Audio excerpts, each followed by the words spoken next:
Hello and welcome to another episode of AusComX Show. I'm here with Shaden as usual, and Hello. we are here to talk to Ethan Harris about his new book, What They Leave Behind, Part 1, it says on the bottom. But before we go into that, I'm just going to do a bit of a shout out for a show that we've got going on this Friday. It's a premiere. It's the first episode of us ever doing it, and I can actually put the logo up because I brought it with me. Woohoo. Comics Recent Reads. So that'll be just a small group of people talking about what they've recently read. I won't go into it more than that. You'll just come and watch it and find out. The other thing that we could probably talk about is Chinwag is back next week because he's been on a 2-week holiday, and they are talking. Well, Lee is talking to Reverie, a gang of Reverie people. I don't know exactly who, because there was a lot of people in Reverie, so they might fill up the screen. I'm not sure yet. And for those who love the drink and draw, we've got Looney Tunes next Friday. So start drawing your drawings and send those pictures through. Now, without any further ado, let's go talk to Ethan.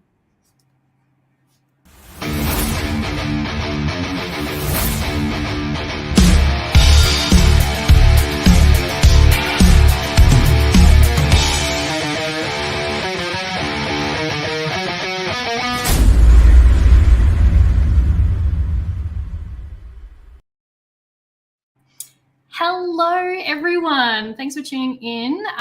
This evening, we have got Ethan Harris, the illustrator and writer of What They Leave Behind Part 1. I was lucky enough to actually grab this on the weekend here in Adelaide for the Adelaide Comic and Toy Fair that we both attended. And I was super stoked to get my hands on this and have you on the show. Ethan, thank you so much for coming on. Thanks for having me on. Thanks for the invite. And you're one of the first customers and people to have your hands on the copy, so that's really cool. So jealous. I'm so honored. I'm super keen to dive into everything, all your thought process behind and how you made What They Leave Behind. But first, for those who probably don't know you, can you give us a little bit of an introduction about yourself? Yeah, sure. So I'm an illustrator and comic creator. I've made a few short comics in the past, but this is the kind of the bigger release for me. I've done some degrees at university in illustration and a few other creative things here and there. Started with film and ended up missing drawing too much, so I had to kind of get back into it. And as you can see behind me, if I can point right, I'm surrounded by art everywhere in my house. Lots of paintings from my grandfather, so it's kind of been a family thing growing up. So okay, yeah. That's so interesting. I just want to point out one thing. So you touched on university, and it seems like we've got quite similar university paths. One being that I'm attending the university that you attended, correct? UniSA, yeah, is that that's right? Yeah. Yeah, so I'm actually doing a very similar course to you, and if I may also add, I'm kind of following in your footsteps in the fact that you have got lots of artwork printed in the student magazine Verse, which I was super stoked to find out. And I actually, no, thumbs up, no, thumbs up. And that was super, super awesome to see. And that, if anything, influenced me to post my own art. So that was really cool to find out that we had some like common ground about that. And the fact that you also said that you started in film, I did too. So I didn't know that about you, which is really interesting. Yeah. So I guess we're talking everything about What They Leave Behind. Can you give us a bit of an elevator pitch about this little comic creation? Yeah. So this is always the hard part, right? I've got a nice copy here in front of me as well. Just do what you did on the weekend. Yeah. So What They Leave Behind Part 1 is a sci-fi story, which is what I love writing. It's about a young space marine called Ayla. She's the main character of the story. She grew up on Earth and escaped the planet when the Earth kind of started decaying and started to lose itself. So they escaped with a small fleet of humans out into space to one of the stars and look for a new home. This is many years later now. The story is set, and it's her as a part of a scout crew finding a planet that they might call home. But they also find some hidden mysteries in the shadows on the planet, which is on the cover. You can see one of those shadows. And I'll leave it at that because I don't want to spoil too much. Fair enough. Fair enough. And looking at your comic here in my hot little hands, I am absolutely in love with the color. You picked some phenomenal colors that I was absolutely drawn to as soon as you started announcing it on your Instagram. With that said, could you describe your art/writing style perhaps in a few words? Yeah, my art style is certainly more on the cartoony side. I also try and keep it quite loose and not as refined as some artists in terms of I like a bit more expression, and so that the readers can see that it's my hand doing the work and that kind of thing. So cartoony, but cartoony set in more of a grim written story, I would say. So I don't know if that kind of clashes, but no, that's what works for me. It makes it way more intriguing. Like I feel like contrasting in art styles or writing styles alike, I think that's always really interesting to see how people fuse them together. So if anything, that's a credit. Yeah, absolutely. Cool. Yeah. You also pointed to some of the art around you in your room. So I didn't catch who it was by. The one next to you? So that's my grandfather. He was a painter, yeah. Fantastic. I also wanted to touch on a little bit what inspires you to create and whether or not that might have been an inspiration for you. I think definitely subconsciously it has been kind of forever an inspiration. He passed away when I was quite a young kid, but it's always kind of, his work has always been around me in the house and all of the family's houses. So it would definitely be a big inspiration. And I seem to take a bit in his footsteps as well. Like you were saying before, he also used to teach at Junior SA, or what was then at the Underdale College. And so now I'm doing a couple casual classes teaching at uni, so it's at the same uni, and it's pretty cool. I find that really cool. No, congratulations. Yeah. Oh my gosh, that's so amazing. I guess to lead on from that question, what initially inspired you to create the comic then? It's a mix of things, I would say. I grew up watching Star Wars and Transformers and, heavy sci-fi, action stories. And so that's always kind of been present. And I have written the few short stories, comics that I've made before were a few for a uni project and a couple personal, but they're all very different in writing style. And so I wanted to really focus on what I wanted to write. And so I took a lot of time to actually write it and kind of keeping in that same kind of world of sci-fi with some action, but also trying to keep it a bit more in depth, I suppose. So more to the writing than just action. Yeah, absolutely. And I think you've done a phenomenal job at creating just that as well. It was just a really fast-paced first part of your story. And I just, really, really want to see what happens next in part 2. So I'm very keen. I'll probably be the next first person at your stall to collect the next. Great. So having said all that, how long have you been drawing for? Drawing in general? Like? Yeah. Tell us all. Well, go way back. Let's go way back. Well, as a kid, I drew a lot. I drew a lot of sci-fi battles. I drew a lot of monsters fighting spaceships, all kind of like 2D landscape things, really crude. And, the kid drawings. But I kind of fell out of it late into high school, and that's when I started getting interested in more design and film. So that's leads me into doing the film course. But then I started to miss drawing and that kind of creativity. So then I went back and just decided to change degrees, picked back up into drawing. Was quite bad at it again to begin with, because I hadn't done it for years and years, and it felt good, but also unnatural at the same time. I did, like, picking back up an old skill, and then that was about 5 or 6 years ago now. So been drawing more often and seriously since then. Absolutely. And I hope I can ask this, but do you think had you not changed your degree, you wouldn't have created any comics, or would you have made comics regardless, do you think? Well, I read comics as a kid, but I never created them until I was forced to with a uni project for the illustration degree. So I don't think that I would have ever kind of picked it up or read them. I might have read them eventually, being just a fan of superheroes and stuff like that, but definitely wouldn't have made them. I don't think. Oh, well, thank God you changed degrees, because you wouldn't have gotten comic creations like this. So thank God. I'm definitely thankful. Good on you.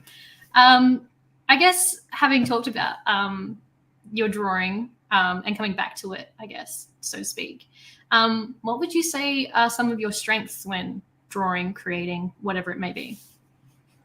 I actually quite enjoy drawing on location. Okay. So I try and keep a sketchbook with me all the time.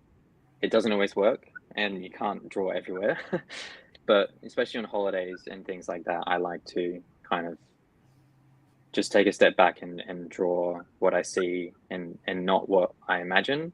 So when I'm drawing comics, and it's a lot of imagining, and that can be really hard sometimes. So you need to kind of, I find, taking a step away from it and then going and drawing something from reference or drawing something outside, it helps to make you feel good again as well about drawing, because it can be a bit of a slump sometimes to get over that. But I think my strength of drawing is definitely more stuff like spaceships over people. People are really hard. Okay. No. Yeah. Definitely, I feel like your designs in your spaceships in this comic, they're really, really interesting. I really like how aerodynamic they look. They're awesome. I tried to keep it simple, but same with my style, cartoony and simple, but there's some real elements to it, I suppose. Yeah, definitely. Absolutely. Just like on screen now. That's really cool shape. I like it. Location wise, do you have a favorite location you like to draw on? Like in person where I like to draw? Yeah, like you said that you like going to locations and drawing. Is there ever a location that you revisit? I don't think so. Not regularly. No. I'm working a lot of places all the time between part-time jobs and things like that. So I try and fit an hour of drawing here and there. So, I go to the coffee shop in the morning and draw for an hour, that kind of thing. Keeps me engaged with illustration and drawing, and I feel like I have to do that every day almost at this point. Yeah. No, it's kind of like working a muscle. Yeah, good on you. Myself, I need to do more of that. So I commend you on doing that. It's not always easy fitting in. It's very hard. Yeah, exactly. So good on you for doing it. So aside from spaceships, what else is one of your favorite things to draw? Favorite things to draw? That's a hard question. I tend to draw. I pick really random things to draw when I don't know what to draw. So I often just would scroll through Pinterest or Pexels or something like that and just find the really most random thing. My sketchbook is full of tigers to vehicles to a tree, all sorts of different things. So there's not, I don't think there's one thing that I'm really drawn to draw. You kind of like you like to draw all kinds of things. And I think that's really, really special to have as well, because it's a really good tool to have, the fact that you're somewhat not afraid to draw or throw yourself into unknown territory, so to speak. But speaking of spaceships, I do believe that we had a comment come in, Shane, from Rico, I believe. Yeah, we did. It totally covers his face, so I didn't want to put it up too early. Rico says, I know that Ethan is a big sci-fi fan. What area of sci-fi do you get the most enjoyment from? Spaceships, robots, time travel, to name a few. I think that to answer the question, I have to say all three, because my favorite film is actually Interstellar. So that's all three. Yeah, I don't think I have a certain one thing that I enjoy, but I think time travel is very interesting, and especially in Interstellar when they get into the time travel and different planets work quickly and compared to others, and it's actually based on real science. I find that quite interesting. So yeah, absolutely. Amazing question. Thanks, Rico. You also mentioned that you found people challenging to draw. Is there any specific reason as to why, or is it just something that you're constantly improving in? I think every artist has a battle with how to draw people. Yeah, it's an ongoing challenge. And I kind of not necessarily cut a few corners in the comic, but I tried to focus on more of the outfits than the people inside the outfits, especially in part one. It was more so just having that presence of people rather than the actual people behind. But in terms of drawing them, I also like my style, try and keep it simple and try not to go overboard with anatomy and all of that.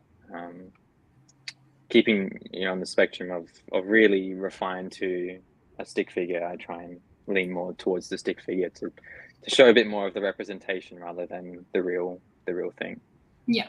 And I think also the fact that you touched on like the actual clothing or costume that they're wearing, is quite important, because essentially that showcases what kind of character they are in the most important form, which is like a visual sense. So I think that's really important that you touched on that. So yeah.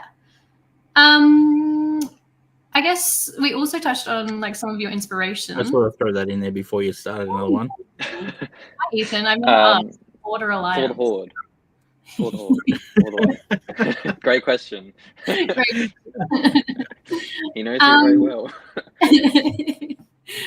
We touched on a little bit of your inspirations, and you did mention that you started to read comics during your uni degree. What are some of your favorite reads? I have one specifically that I actually tell everyone, and it's a bit biased because of how I found it, but for one of my uni projects, I had to do a story based on Sleeping Beauty, and I wanted to set it in medieval times, have that kind of feeling and clothing design and all of that sort of stuff. So I went to some comic shops, not having really bought a comic ever, asked around and just flicked through comics looking for things that I thought might be a good style to maybe represent or get some inspiration from. So this is the one that I've picked up. Ooh. It is Lake of Fire. See it. Yeah. Amazing. That looks really cool. That looks like a phenomenal read. It a lot of the clothing and character designs and stuff inside. Oh, my camera's going mental because of my face. Sorry about that. You're fine. I definitely recommend it. It's a really fun read, and I think the actual story itself is quite similar to how I like to write. It's a medieval setting, and then aliens invade, and the knights have to fight the aliens. So it's a very fun story. That's a very interesting story. Yeah. So medieval and aliens. How interesting. Yeah. Okay. I'll have to give that a sus for sure. I guess moving on to some questions more relating to what they leave behind. How long did this project take you? Long time. I've unfortunately I've kept coming back and forwards to it and didn't really stick with it for working on it consistently. So a good part of last year I was working on it, from writing to sketching and the whole process, and that's originally it was going to be just a one-shot story, as I started writing it and actually getting to draw, and about halfway through finalizing all the drawings, I was like, this is not working just by itself. It needs to be actually split up a little bit. So that's kind of the process I went through, and there was constant revision and constant times where I would just not touch it for a few weeks and here and there, just due to life and working and all that sort of stuff. And I think that's pretty common with comics. It's good to kind of take a step away from it as well. I think, especially when you're writing, I find taking a step away is very helpful. Yeah. So I would say, around a year for this one. Around a year. And so how long ago was it? You said halfway through you had to kind of change it all up. How far through the year was that? Pretty close to the end. Oh no! So I set a deadline for myself eventually to be the Comic and Toy Fair on last weekend. So I wanted to get it finished for that. And so when I started getting closer to the end, I realized it needs to be changed slightly for time reasons, but also, like I said, the story is going to work, I think, much better. So I'm glad I made the decision as well. Yeah, absolutely. And I feel like it's going to be, there's going to be a lot more, I hope I can say this, a lot more room for a lot of the meat of the story in these little parts. I feel like, is that perhaps the way you want it to be presented? There'll be more detail into these little parts?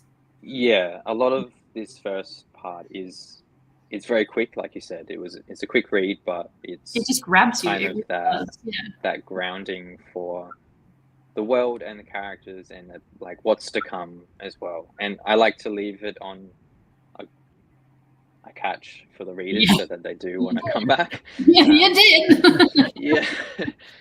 That's why I want to now. Interesting, yeah.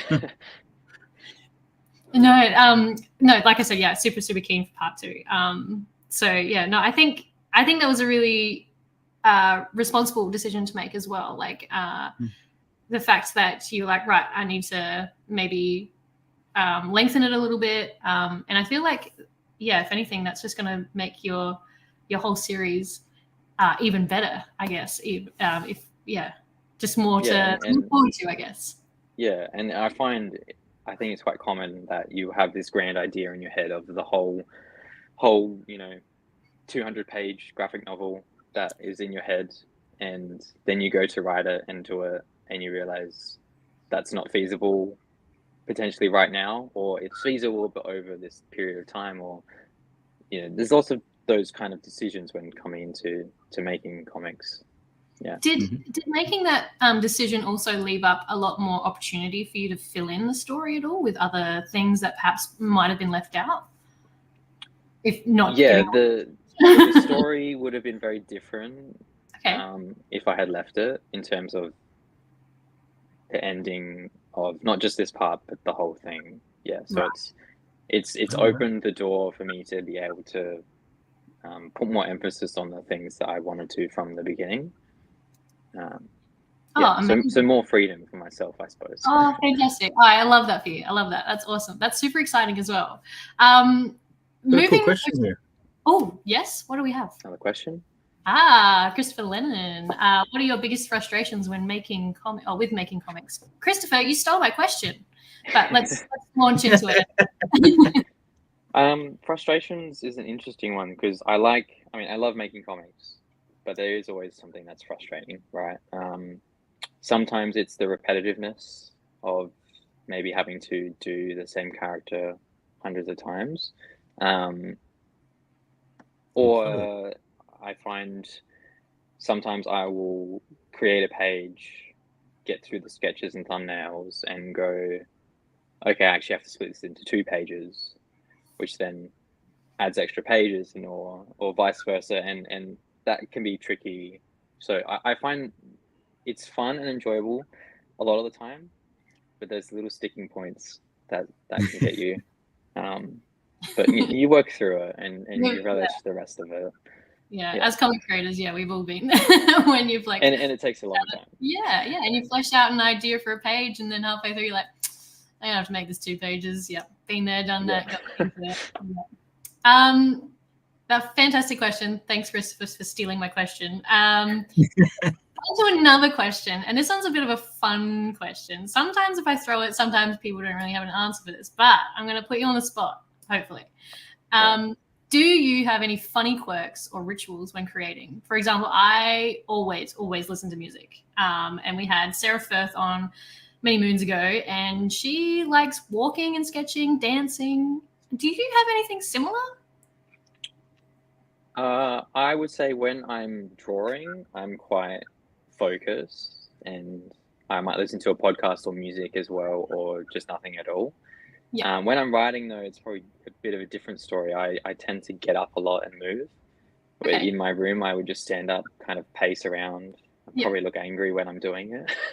You're very kind similar of, to Sarah's. Yeah, Sarah yeah, does. kind of moving my body helps move my mind a bit at the same time. And Cool. doing that, I can then get up, get a fresh pair of eyes, and like get a glass of water, walk around the house, come back, sit down.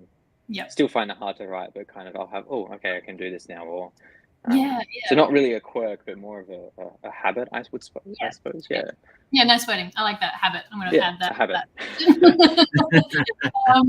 And like the podcast, is there any specific podcast that you'd like to listen to whilst A lot creating? of illustration and comic ones. So there's Comic Lab, which is I really like that good. one. Yeah, Yes. yeah, it's a good one. I want to see them live one day. It'd be really awesome. Yeah, that would And be. then 3 Point Perspective as well is another one that I listen to. That's more illustration focused. Yeah. Those two. Fantastic. Oh, okay. Well, I'll have to get around those ones. That's definitely, especially if you've heard them too, Shane. I'm falling behind the 8 ball here. I'll definitely get more onto podcasts. I don't listen to enough of them, but that one sounds interesting for sure. Now, cue the music, Shane. We're moving on to one of my favorite questions, actually. Are you able to put in like a step-by-step guide of your process of how you created this little comic by any chance?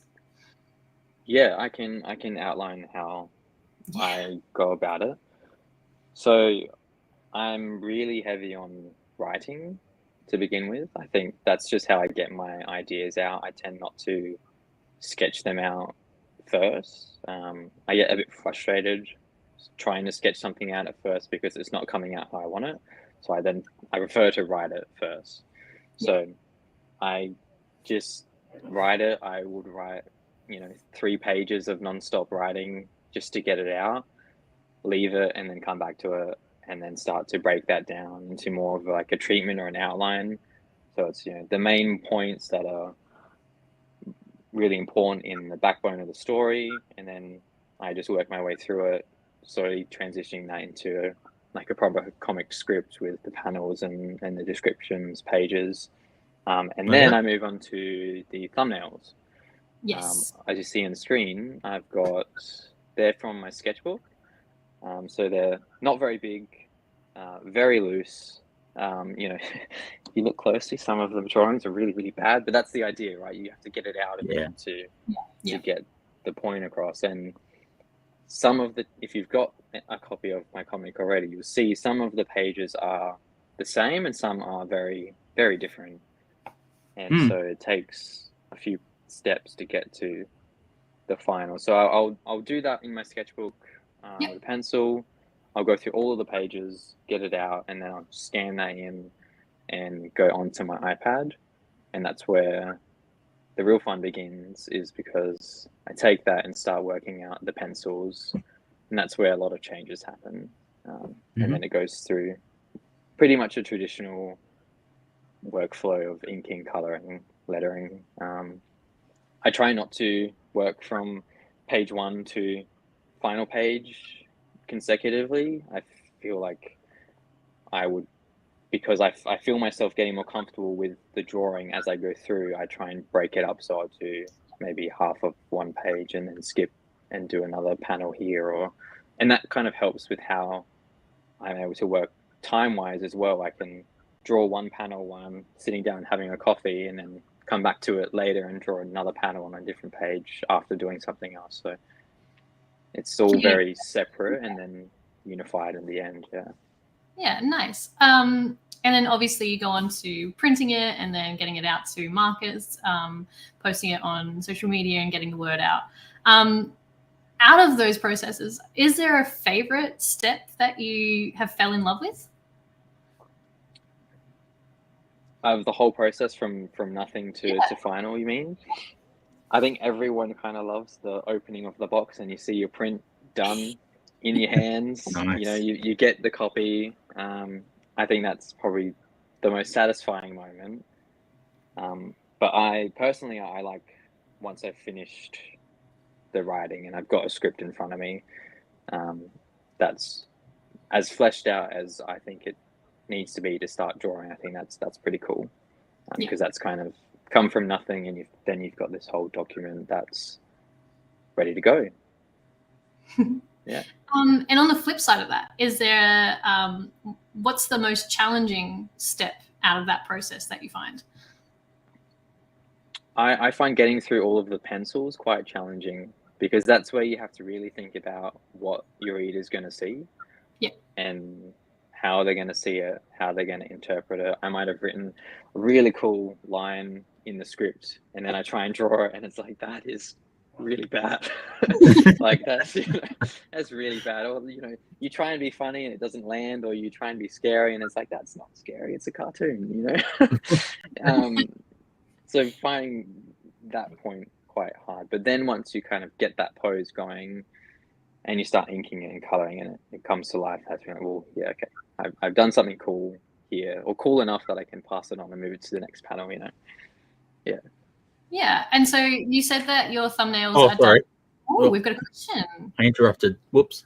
No, you're fine. You're fine. Keep them coming in as well if you've got any more questions. Yeah, for sure. Throw them into the comment section. What do you do to help yourself develop and fine-tune your skills as an artist, Ethan? Lots of artist books and comics. I have a lot of comics, but I think always reading and kind of digesting other art forms, not just comics, and keeping yourself open to things that you see when you're going around the place, just in life as well, I find is helpful, because you can only put so much out as you kind of take in, I feel. So seeing a lot of movies, TV shows, video games, reading a lot of things help kind of refine my creativity skills. In terms of more like artistic skills, YouTube is your best friend. Yeah. Study is great too for meeting people and getting those kind of connections and really industry standard kind of practices. But YouTube is such a big thing these days that anyone can absolutely make a comic. Anyone can do whatever they like, which is really cool. Yeah. And kind of touching on that, was there like anyone other than your books and your TV shows and YouTube that helped you along the way? Yeah, definitely family.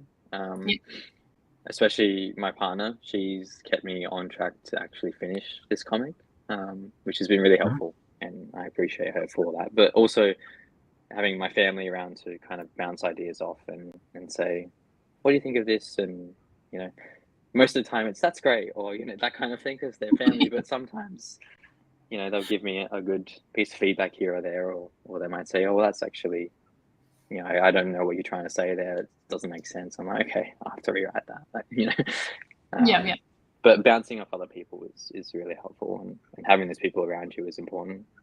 Absolutely. I've always found that, like you said, making sure that everything makes sense as well. It may make sense in your head because you're looking at it 24/7, but to readers, it's always important to actually get the reader's opinion on things just as they come, pretty much. Another question that goes hand in hand with that is, are there any like communities that you've found have helped, or perhaps might actually help artists emerging at all? Yeah, ComX is a good example of one. Online communities is really quite amazing. There's Squish Squash in Adelaide, which is actually, I co-run it as well, but not just myself, but other people post their work in there all the time, and it's quite a nice space to get feedback from other creators, and other people just getting your eyes on it really helps. Yeah. And there's another comic specific one in Adelaide as well. A few Discord communities that are the same kind of places you can go to share your work and be comfortable showing your work as well, and sharing those thumbnail sketches and going, here's my thumbnail sketches and here's my script. What do you think? And getting some sometimes quite honest feedback, and I find that quite good though. Sometimes you need that feedback. So Absolutely. yeah, places like Squish Squash are really helpful for every creator. Yeah. And it's Cool. it's definitely, I'm actually part of Squish Squash, which I'm super stoked about. And it's always been really, really accessible. Being able to get your hands on or be part of those online communities, especially now that the comic community is expanding interstate. I mean, obviously we're one of them, and we try to connect to as many people as possible. So I think that's always been something really, really nice, and something recently that's like expanded or exploded. So yeah. Next fair we are at Remind Me to Buy Your Comic, FYI. You buy your wow stuff on me at the I know fair. who you are, Christopher. I thought I'll let you know that I have one. an ongoing relationship with Christopher at these comic and toy fairs. It's great. Amazing. Got Thanks a- for tuning in, Christopher. Just got a question. I don't quite understand this, but I'm not an artist. So Ooh, you can never feel awful drawing too many thumbnails unless you have a deadline. Good one, Rico. Yeah, Good yeah. one. I was reading that Thumbnails wrong. That's why I are didn't really understand helpful. it. Sometimes it just takes someone to like read it out loud. I totally get it. I do that so many times as well. But yes, very true, Rico. Yeah, you can never have too many thumbnails. And thank you, because that's a fantastic segue to my next question. So obviously you've done your thumbnails in your sketchbook, correct? Yeah. Yeah. What other mediums have you used to create your comic creation? So for this one specifically, sketchbook with the thumbnails, and then just it's straight onto the iPad in Procreate. I just do everything on there.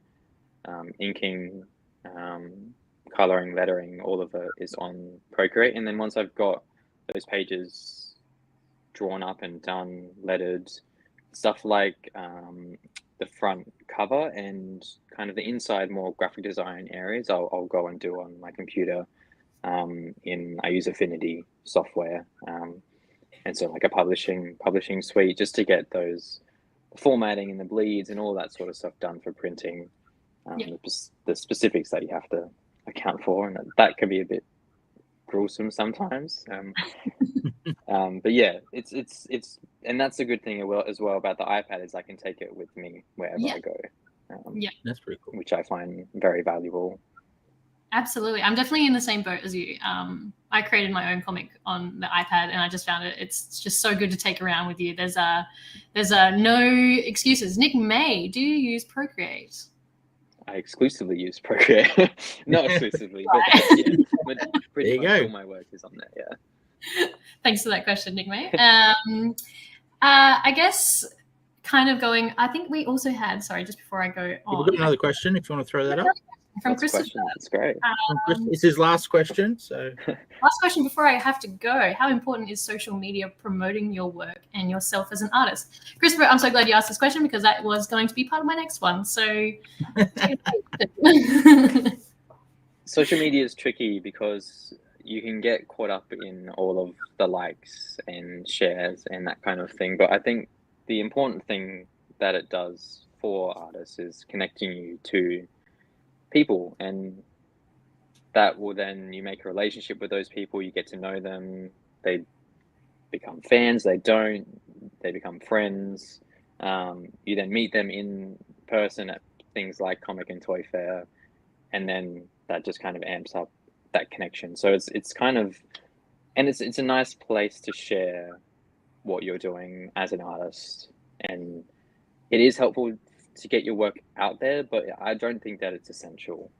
I really like things like the Comic and Toy Fair and those events, because you get to meet people in person, You get to chat with them and chat with your work, or just chat. You know, they might have bought some cool figure, and you go, "That's really cool. Where'd you get that from?" And then you go and spend lots of money. But that's another thing. And I definitely agree with you there. If anything, I get a lot more out of the face-to-face interactions that I get with people rather than just online. It's definitely nice to have a portfolio online that you can show people when you're not at those kinds of events. But yeah, I completely agree with you that those face-to-face interactions mean the world to us as artists. So yeah, I think really having some sort of presence is valuable, but also I think having a website is just as valuable for things like portfolio and the more professional side of creating, because social media has all its algorithms and things like that, and some people may look at that as more of a social place rather than a professional place. True, very true. It can be both. Yeah, absolutely. Was launching it on social media kind of part of obviously I first saw it on your Instagram, I believe, when you started saying this will be at Comic Toy Fair. Was that like one of your main reasons, or not reasons, but like ways of how you launched your book using social? It's probably the top percentage of how people see it. Apart from word of mouth, talking to people I know, it's an easy way to give sneak peeks and get people excited about the potential of what they might be able to get their hands on and hopefully enjoy. So, you know, showing those sneak peeks of my process and the sketches, some cool panels that are interesting but don't give away too much of the story, and getting people engaged with it so they can kind of follow along with the process is quite fun. And then getting people to come and engage with it in person and say, you know, I'll be here and this is where you can get it and you can chat to me, and that kind of thing I find quite valuable and fun. It should be fun as well. It shouldn't be a thing that you dread, or that you feel like, oh, I have to make a post about this, or I have to market it this way, or you know, but I don't know how to market it just yet. just getting it out there is my goal. And that's all that counts. That's absolutely all that counts. And I mean, it honestly worked because, it just made me super hyped to get my hands on it last weekend. So it definitely worked. So cool. Having said all of this and talking about what they leave behind, are there any? Obviously, there's going to be more to be continued from this series. Is there any other projects on the horizon?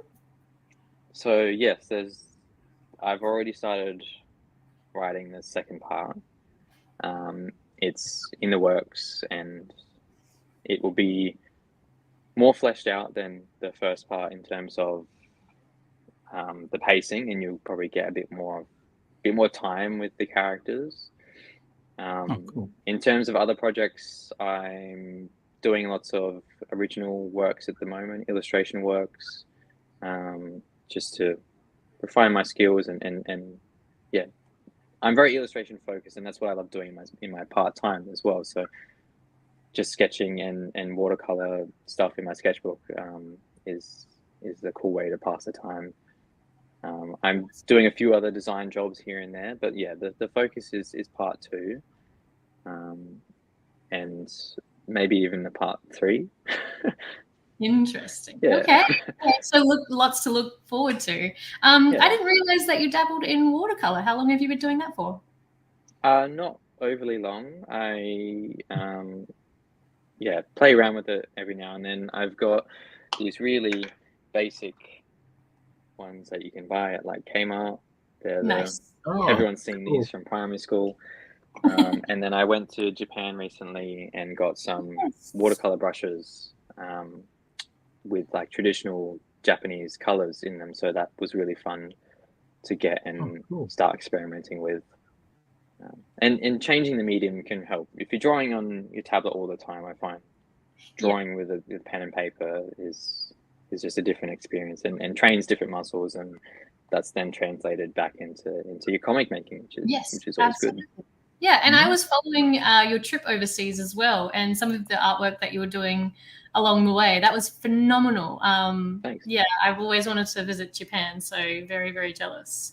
Yeah, that would have been awesome. And that's part of that kind of intaking of inspiration is going Yeah, places and taking a moment to see where you are and to draw where you are is quite profound, I think, when you then come back and sit at your desk and start to write or start to draw. It's really helpful.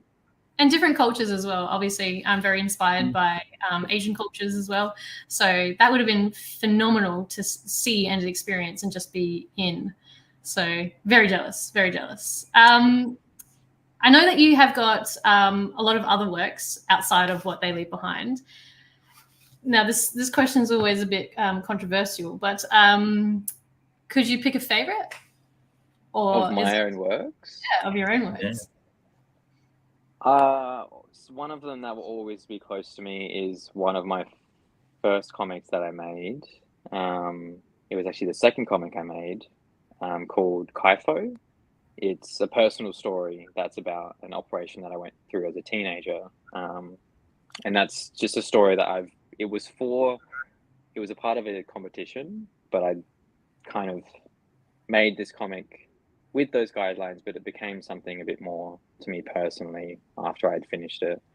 And yeah, I think the fact that it's a personal story, but also something that can be enjoyed by others is, I think, quite special. So that will always be my favorite, I think. Yeah.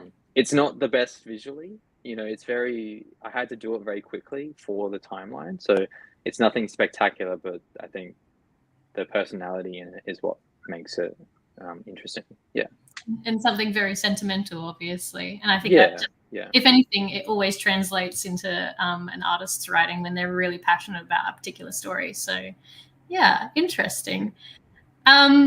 I know we've also touched on some of your habits when drawing, and I'm wondering whether or not they could even lead into this question. Do you ever struggle with creative block? And if so, how do you overcome it?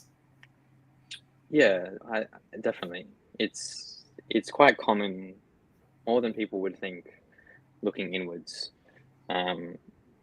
It's really amazing that we can make something from scratch, but the process to get there is quite daunting, and you hit those certain blocks that do stop you and make you take time off or things like that. So I think taking that time off when you really hit a roadblock is important. Sometimes you do have to listen to yourself.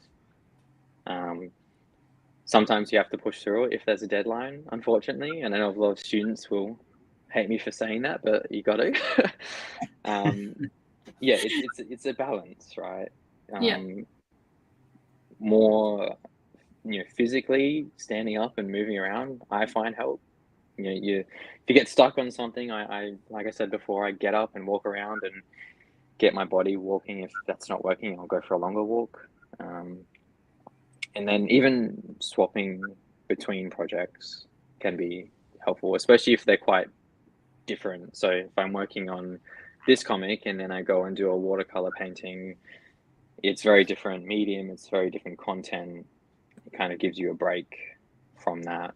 And don't be afraid to go and watch a Netflix show. Just don't watch the whole series. But no, it's very wise. Yes, everyone has their own way of dealing with it as well. Absolutely. So yeah. And I always like asking this question as well, because I think it always boasts different ways that people can try if they ever do encounter creative block. I think it just expands the options that you have to perhaps overcome it. So yeah, it's always an interesting one for me, I find. And everyone would have their own little unique way of getting through it as well. Yeah. Exactly, yeah. So it's always interesting to hear everybody's different opinions and what works best for them. I believe we've also got another question. Yes, we do. Have you written the complete story yet, Ethan? I assume that might be for part 2. I have it all in my head, as a lot of creators would say. I have where it will be going, it's just getting that down and that process started. So yeah, the outline of it is in the works at the moment. But you have to wait and see, and you have to pick up the first copy to kind of see how it starts as well. A man of mystery, yes. Yeah. Love it, love it, love it. Shifting gear now, obviously we've just attended the Adelaide Comic Toy Fair last weekend. I'm wondering whether or not, are you attending the one later in the year, or are you attending any others to come? I've been attending them regularly since a few years now, so it's always a thing on my mind. It's definitely a great event to meet people and get your stuff out there, and it's always fun, those kinds of events. I don't have anything else planned in upcoming months for the moment, but I know there is a lot of, especially in Adelaide, there's a lot of events happening all the time, you know, AusComX and all sorts of different local events. Fantastic. Yeah, I have seen you constantly at the Adelaide Comic Toy Fair, so it's always been nice to see a familiar face there. And again, if anybody is an emerging comic creator here in Adelaide, I definitely advise that you go along to it. It's always a really good thing to see new faces, fresh faces out there, and just see the event grow. And I started by going to an event as an attendee and talking to people and seeing their work and getting an idea of how that kind of thing works from the buyer's point of view and the viewer's point of view. It's good to see, and then you meet those people and then you end up tabling next to them and you become friends and you see them every time. Cool. It's really fun. Absolutely, and that's how they all start. That's a lot way a lot of people start actually, and it's if anything, it's really great character development to see when you see them pass by a store and then the next year they have their own store, and I just think that's phenomenal. So I want to see more of that. That's for sure. I guess another question that I really like asking towards the end of this show as we wrap up is, what do you wish someone had told you before you started your comic journey? I think that you have to be a bit patient with yourself when learning comics, particularly. You can get caught up quite easy, I think, in trying to get it perfect. This can be said for a lot of different things, but I think you see the stuff like what I showed before, super refined, professional, lots of pages, and you think, oh, I can do that. And then you get into it and you realize what it takes, but also you can use it as that goal in your head. But start small. Definitely start small. Make a 1-page comic, a 2-page comic. Learn how to write for those small short stories, and then just keep going. You don't stop making, and enjoy the process of learning how to go from that 1-page comic that is probably going to be pretty bad, but then you can look back on it in 6 months, in 2 weeks, in a year's time, and go, wow, that's cool that I made that, and then I've made this 4-page, 6-page, 8-page, and so on. And you see that, it's all a process and developing, and don't forget to have fun with it. Yeah, and having that documented as well to see how far you've come as well, I think is really important. I think a lot of people get caught up in what they're doing now. They're like, no, I think a lot of us artists can be really harsh on ourselves, and we're like, we could always do better. But I feel like we don't always cast an eye back in the rear vision mirror and see how far we've come. So I like that you pointed that out. I think that's really important. I also believe we've got yet another question in the comments. Thanks so much for sending them in, guys. I think Tony Barber. Yes. Put you on the spot here. Who are artists and illustrators? Oh, that's a tricky question. I can't point anyone out. Actually, I'll say that Detective Budgie here in Adelaide has been pretty cool to get to know as a person, but also he's one of the first people I saw at the event when I first went, and go, oh, that's pretty cool. He's got some massive bird behind him. What's that about? But getting to know his work, and that's kind of been an inspiration to join those local things and get to know the people. And Absolutely. so yeah, Detective Budgie. I completely understand. Yeah, because I was tabled next to him, and obviously I've known Nick for a while now. But yeah, his setup's always phenomenal, and his comics are just amazing. Yeah, sorry to put you on the spot there, but I just had. I guess jumping back to the previous question, having said all that, what is something that you've learned recently that you can share with us? Recently, I would say. Related. Sorry, what was that? Oh, comic related or drawing related? Mine's actually printing related. Ooh, okay. Yes, printing is something that's not really talked about a lot, I think, when making comics. And so I got this printed locally. It was done by a local guy and who really knows what they're doing, but I started just with pieces of paper, going through my own printer, that kind of thing. Always remember your bleeds, margins, super important. Yeah. Can't emphasize that enough. I sent this off to the printer and they gave me a call and like, you didn't put your margins and bleeds on it. And I'm like, oh. Even at this stage when I've done all this work, I always forget it. So learn to always remember the bleeds. But yeah, I definitely can't highlight the printer enough. I went and saw MSPS in Adelaide. I think it's a one-man show. Was a really fast turnaround. He upgraded the stock for me. Was really great customer service. So yeah, was really cool. And you get to meet those local people, which is awesome. Yeah, and it feels phenomenal. It just feels really premium to hold as well. So a real credit to you. So yeah, awesome shout out too. Yeah, moving right along. Obviously, there is more to come from this story. What is your ultimate goal for this project? Oh, well, I can't say too much because I don't want to give the story away, but to get the story finalized in however many copies or how many parts it takes to wrap that up is really cool. At the same time, I like to work on different things at the same time. So I will probably start writing a different comic as well. That's just how I work. Like I said, I flick between things a lot, and that might be part of why it takes so long to get these out. But the next one will be more fleshed out. But yeah, other projects at the same time keeps me invested in comics as a whole. So absolutely. Well, I'm very keen to hear more about that as it comes to fruition. Yeah. Speaking of, I know we touched a little bit on communities, on Discord and whatnot. Kind of moving on from that, what do you think the Aussie indie comic scene needs more of? What would you like to see more of? That's a hard question because I think they do a lot of things really well.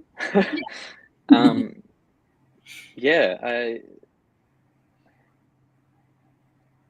think it's hard to get people who are outside of comics involved in comics. Yeah.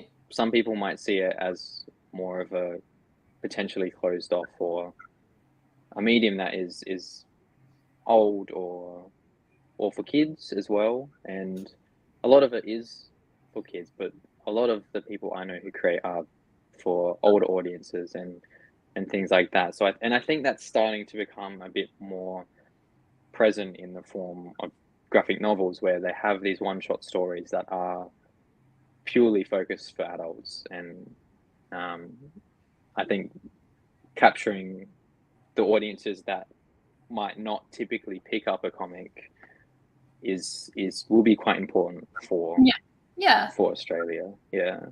Absolutely. I think it's just something that we're always constantly improving on, getting more people involved in the community. I think that will always be something that can be improved and is continually expanding upon. But on the flip side of that, I know you mentioned that there's a lot that it's already doing well. What are those things in your opinion? I think as a creator, being involved in the community has been very welcoming. You know, I've done a few of these live streams now with Sis and the comics people, and I never expected to be invited on. I hadn't even really made many comics. I've made a few until now, and I still invited on. So it's yeah. There's no barrier really or gatekeeping for the community in terms of you could literally have started yesterday and we'd still like to chat to you and still like to see what your ideas are, and I think that's part of what the community does really great, not just in Adelaide but yeah, like all across Australia. Absolutely. Yeah, I completely agree with you there. I think obviously we celebrated our 3rd birthday for the comics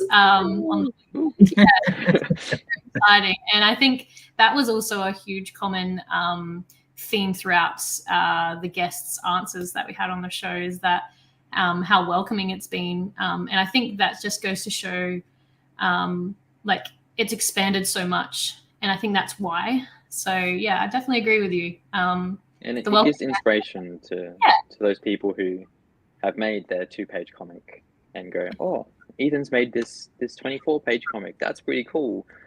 And then they come up and talk to me and like, yeah, you can make this too. I'm not special, you know. It's anyone can kind of come and make and join, and all of us, really cool. I say, are pretty open to having those conversations. Yeah, absolutely. And I think that's what it boils down to, is just being open to talk to and just to encourage others. And I feel like that's what's going to grow the community essentially. Ethan, thank you so much for all your time on the show. I think that wraps me up for all my questions. But before we do go, and we spiel some more of our shows that are coming up this week and some Kickstarters, where can we see more of your artwork and your books? Yeah, so underneath my name here on the live stream is my Instagram handle. You can follow me there. That's where I'll post more of those sneak peek things to get people's interest into the comics. I've got my website, which is ethanharris.com.au. You can pick yourself up a copy of my comic on there, as well as some other... Oh, I'm going already. as well as some other prints and different things. And if you're in Adelaide, you can also go to the Adelaide Comics Centre in Gaze Arcade. I have a few copies in there as well. You have a few copies? Do you mean like these? Yeah, that one right there. Very exciting. Very, very exciting. Good on you. Congratulations. That was a very cool moment to have that, you know, have a comic in a comic shop. Let's show that cool moment. It's really cool. Look at that cool moment. Super proud. That's awesome. Huge moment for you. How exciting. Yeah. And big thanks to the guys who run that, Peter and Michael, that store. They're really great. Like, again, community, very open to talk to. Love having new faces in. So that's just part of the community. That's it. And isn't your slogan, Sis, unity in community? Community in unity, unity in community? Community in unity. Community is unity. There's all sorts of versions. All sorts of versions. Depends who you ask. Fantastic. Well, I just wanted to say, if it's being thrown to me at all, is it being thrown to me? Please. It is? Okay, cool. I just want to say g'day to Will. G'day. You're a bit late, Will, but g'day. I wanted to show Richo's thank you pretty much to amazing. Oh, that's great. Yeah. That's awesome. And he ended it with a cheers. Thanks, Richo. That's very cool. I'm glad you enjoyed it. That's actually Travis. If you know Travis at all, he goes by Richo on here. Yeah. Cool. Was there anything to wrap up with, Shane? Yeah. I was just seeing if there's any comments I wanted to bring up, but I think that's everything. Okay, so I've already talked about the show at the beginning, but I'll talk about it again by going back to the right page. Where the hell is it? Oh, there it is. This show is premiering on Friday. So exciting. 8 p.m. Eastern Standard Time. Be there or be square. this, it'll be me and Ed. So if you enjoyed us on Let's Make a Comic Book, then you'll love this as well. Any but Kickstarters to mention at all? Kickstarters? Yes. Sorry if I'm jumping in. Okay. I'm just bring the banners up so people can actually see the links to them. We have so many links. This is to Gods Among Men. It's in the last 5 days. So you want to get in there and get this. It's an awesome comic, very different. I don't know their catchphrase very well, so I'm not going to try. But it is a true crime story. So it's a true story. The names have been changed to hide the innocent and the guilty, I guess you could say. And the other one we've got is Stellar Lands is coming up very soon. It's in pre-launch stage. So stellarlands.comx.studio. And that'll take you to that Kickstarter where you can click that notify button. And it'll give you an email when it launches. And that is, it's issue 2. But the thing with Stellar Lands is they're all standalone stories. They're actually all occurring at the same time. So issue 1 is occurring when issue 2 is, and so forth. And you can read them in any order you want, except the last one that brings them all together. Ooh. So, yeah, they're all standalone stories. So, yeah. There you go. So that's pretty cool that he's done that. Fantastic. And I feel like I cut you off of the shows. My apologies. What other shows do we have? That's cool. It's good to get in there for those links. Yeah, we've got our Chinwag next Tuesday. That's back. And that is with the Reverie Gang or the Reverie Crew or whatever they call themselves.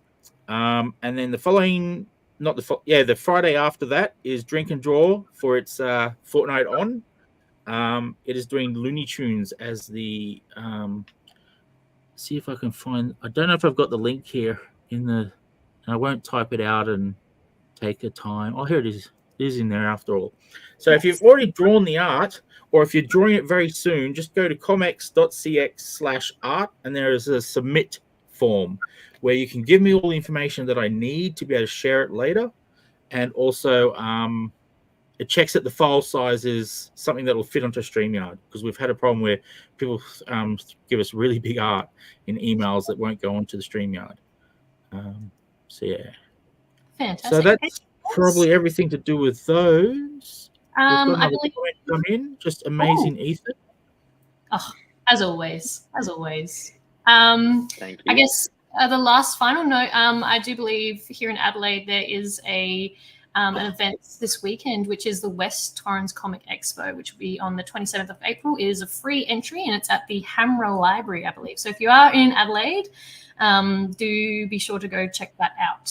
I think it'll be a blast. But other than that, that's all from me. Anything else? I'm all good. What about you, Ethan? Oh, well, big thanks to both of you for having me on. It's been an absolute pleasure. Thank you so much for being fun to chat. Absolutely. Thank you so much. I hope you enjoy it. Absolutely. It's been an absolute pleasure. Thank you so much. And thank you to everyone who's tuned in. Otherwise, we'll see you in a fortnight. See you in a fortnight. Bye. Yes. Thanks, Ethan. Check out comx.cx for all things comics and find out what comics is all about. We hope you enjoyed the show.